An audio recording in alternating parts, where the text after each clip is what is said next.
Today I'll be talking about on the grand theme of climate change and the intersection of climate change and agricultural production, how we can cash in on agricultural mitigation.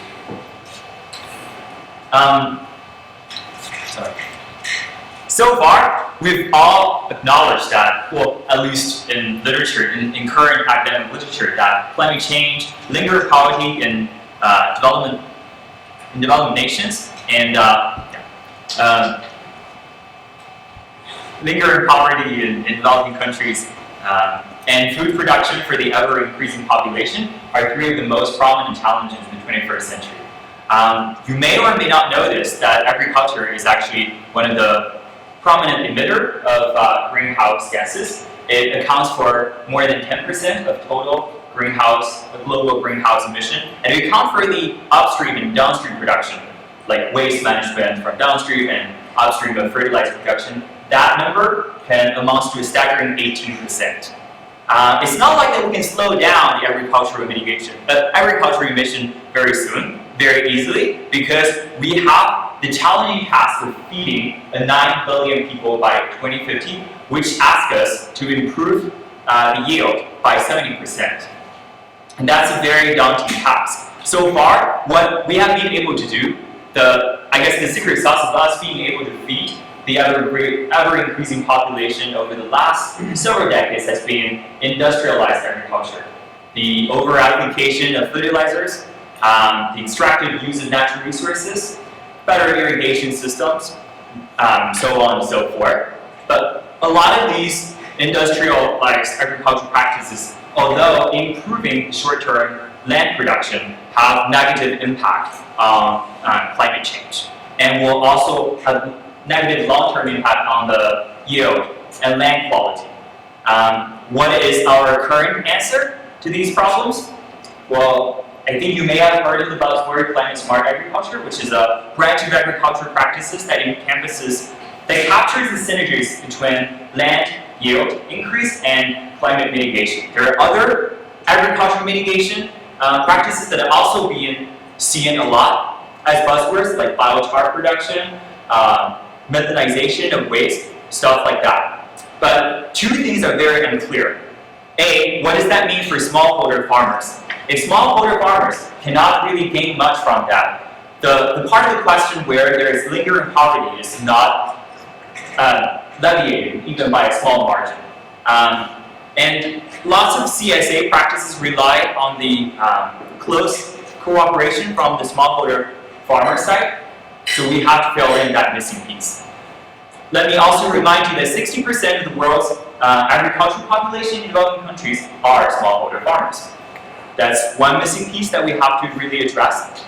The second missing piece is that although there's been a lot of fancy studies about all those great technologies that can help address that can help tap into the agricultural mitigation capacity, we don't know a whole lot what they would work in real-life scenarios. What I mean by that is that current cost-benefit analysis are often done in a quasi-lab environment, meaning that agricultural producers are assumed to be risk neutral. They really don't care that much about risk. B, we often grant the whole cost-benefit analysis with a really generously long project term. If you look at the current literature, it easily amounts to more than 20 years, sometimes 50 years. They are often done in a pretty controlled, precise fashion where technical assistance is readily available, and they are offered the initial funding to cross over the initial investment, to switch from traditional agriculture system to a new, more climate-friendly agriculture system. So my research comes in to really try to address these two missing pieces. A, how do the current projects deal with smallholder farmers? What can they get out of it? B, what kind of project design can help reduce the transaction costs and really help foster an enabling environment for wider adoption of these fancy technologies, so that they can convince, skeptical farmers like this. I am not getting this. Is this?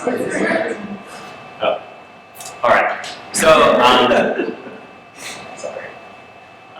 I should not be technically challenged. But anyway, my research utilizes a two-player model. to basically try to analyze the project design from a more, I guess, theoretical perspective. So our analysis space is on net present value of farmers and intermediaries. The intermediaries are players. They can be non-governmental organizations. They can be a tech firm that specializes in a new type of agricultural mitigation activity. They can be any company that can effectively organize the smallholder farmers who only have a little bit of benefit or a little bit of contribution to climate change, but when aggregated together, would have a huge potential to solve the problem. It's also sensible for intermediaries to come in to help reduce the transaction cost if each individual farmer is to deal with final credit buyers directly. So I'm going to show, I think, roughly 4 principles that based on some sort of structural model and manipulating with Greek letters and variables that can be manipulated in the net present value that farmers and intermediaries derive from project design. And these are the insights that are sort of all of those modeling and case studies would boil down to.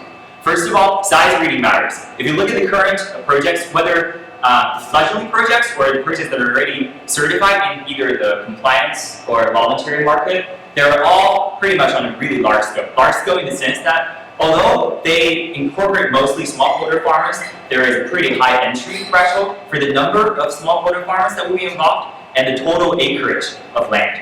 That's why aggregation, that's how aggregation helps to reduce the transaction cost. And I guess at the same time maintain a certain level of profitability of the intermediaries. There has been some parameterization done in reforestation and afforestation projects registered under CDM. So researchers estimated about 300 farmers and about 1 hectare per farmer, kind of entry threshold for this all to make sense. So that's the minimum requirement for aggregation to work. But very little work has been done to sort of parameterize that in other CSA practices like agroforestry, conservation agriculture, and stuff like that. Several case studies show that in certain biofuel production, where there is a case in India where a sugar cane plant were able to use farmers' byproduct of sugar, and I think they were able to use basically bagasse to make their internal use of electricity more sustainable, but at the same time also export carbon neutral electricity. They involved a total of about 10,000 hectares of land and 2,000 farmers. That's a pretty huge number compared to the parameterization done by researchers in afforestation and, I guess, reforestation projects. Another project in Canada that's been really successful and set to lead for a bunch of no-tillage sort of aggregators in Canada involves more than 2.2 million hectares of land. So just to give you an idea how size matters and what kind of size would really tip the point and make a difference. Another issue is that timing really matters. I'm kind of surprised that this is not being brought up as often, because this is a pretty simple idea in the sense that because intermediaries usually have a low discount rate in the sense that they often have better perception of the market, they have better knowledge of the technology, they often have deeper safety net, but individual farmers are often struggling on a day-to-day basis. They really have a high risk averseness, and they have a certain lack of knowledge about whatever new technology that can help agriculture to mitigate climate change. So they often have a higher discount rate. So if we were able to front load some of the payment that is incurred during the process and increase the payment to the initial first few years of farmers switching from one production system to another, this would make the net present value for farmers much more appealing without any compromise on the intermediary side. In fact, there are a couple of systems that do allow this, like CCX, which is a voluntary market that credits a pretty wide range of climate-smart agricultural practices. They allow for people to front-load payment. Another thing is people in this area, in sort of granting credits for carbon reduction, are very obsessed with quantification of carbon. My research has shown that without price discrimination, a per ton based measurement is not always more efficient than a per capture based mechanism. Unfortunately, among all of the voluntary and regulatory credit granting markets that I've analyzed, only CCX awards capture-based carbon reduction.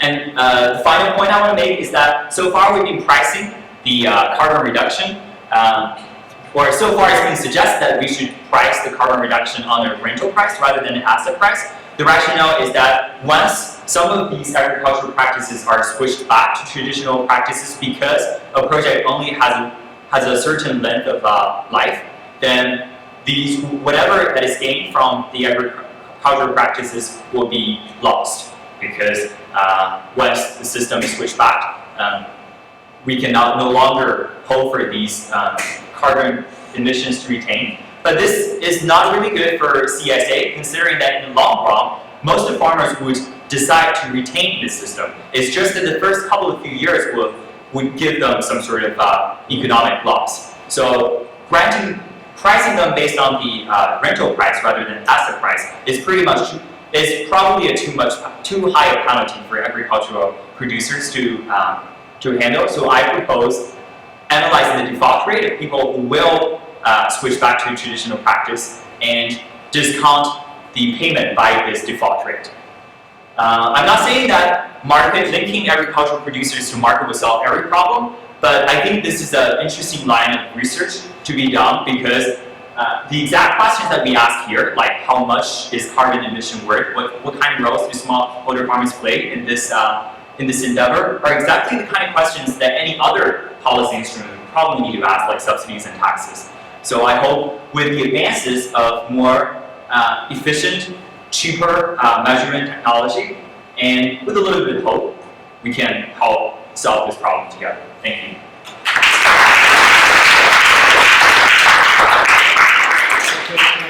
Question.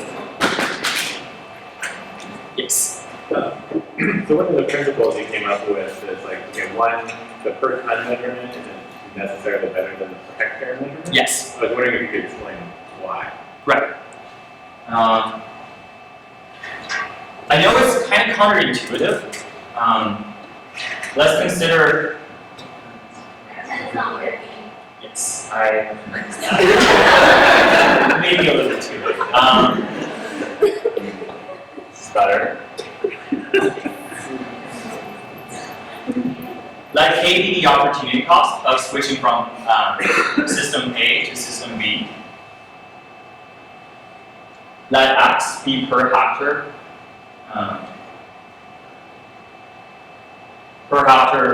carbon emission reduction, and let S be land size, right? So if this is 1, this is 2, this is 5, this is, let's say 1, this is 1, this is 1. If we are doing a per hectare contract, then we should give both farmers the price of 2 per hectare of switching from system A to system B in order to capture 6 tons of carbon emission reduction. That's 2 times 2 because there are only 2 hectares of land. That results in 4 units of price, basically, right? If, however, we were to charge them based on per ton, then K divided by X is 1 over 5. K divided by X for farmer 2 is still 2. Because there is no price discrimination, you still need to give each farmer 2 per ton of carbon reduction. That's 2 times 1 plus 5, that's 12. So this is cheaper. How to measure? Huh? But this is common sense. If you can measure something, why do you pay something? If you measure what you want, why you pay for something else? Exactly. Yeah. So how can you measure it? The big issue in all this stuff is how can you measure it? I fully agree. So this is assuming that you already know that's the case, right? That's the question. So when you do a per hacker sort of contract, you can't really know so basically you don't observe acts. That's the problem. But The key question in all these businesses, you don't observe carbon sequestration. You have some tower that no one knows they work, no, it's working are nice. They look like Eiffel towers.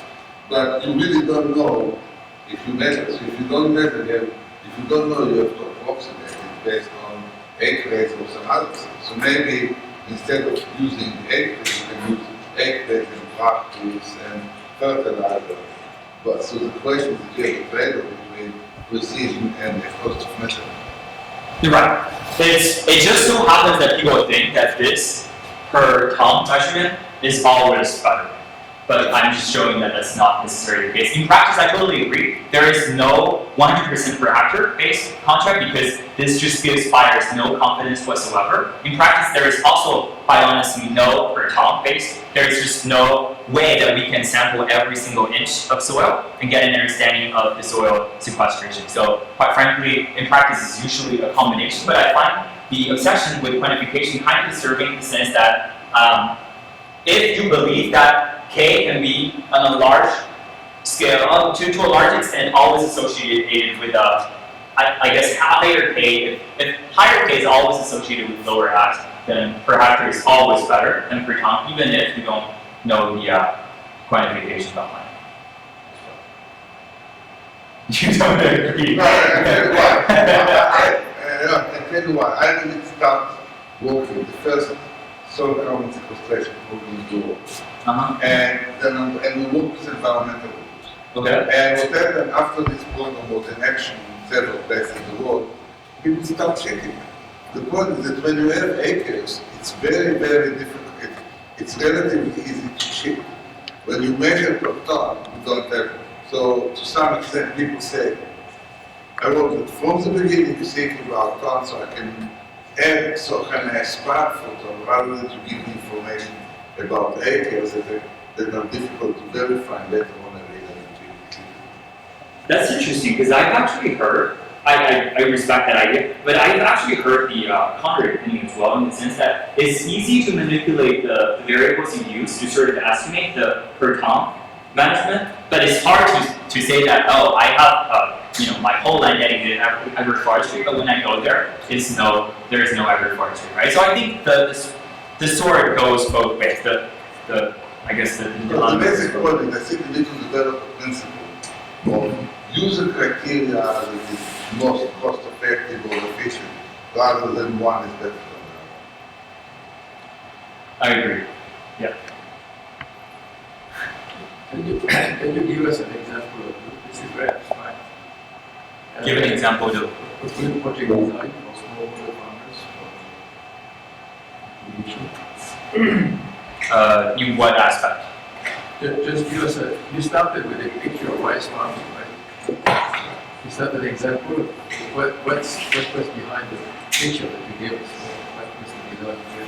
Alright, so I can give an example. I don't really have an example of rice cultivation. I do have an example of, I guess, no tillage in western Kenya. It's done by a group called VI Agroforestry, who has years of experience as training farmers how to, I guess, move to a more sustainable development path. It involves two regions of West Kenya, which are currently, I guess, dominated with traditional agricultural practices. They come in and then they basically serve the role of an extension worker. They teach, their main role is actually not necessarily to just aggregate individual farmers' mitigation and then sell it to whatever market they do. Their main role is to educate people on the more sustainable agricultural practice, and as a byproduct, they also monitor and I guess educate people to run self-monitored survey to see what kind of practices they are switching into, to what extent, and based on that, they give an estimation of the extent that the current, I guess, agriculture system has been disturbed, and then sell that to the Bio Fund in World Bank, which they have signed a contract with, I believe, in 2010, and then start the first payment in 2012. The current price is very low. basically, I think it's about $4 or $5 per hectare of land that is being changed to a more sustainable land management, mostly reduced tillage, right? They charge for 60% as sort of service fee via agroforestry for helping them moving on to a more sustainable agricultural practice path. And then the farmers get retained about 40% of that payment from local land. This is being registered in a voluntary market, and they gain VER credits. I don't know if that helps.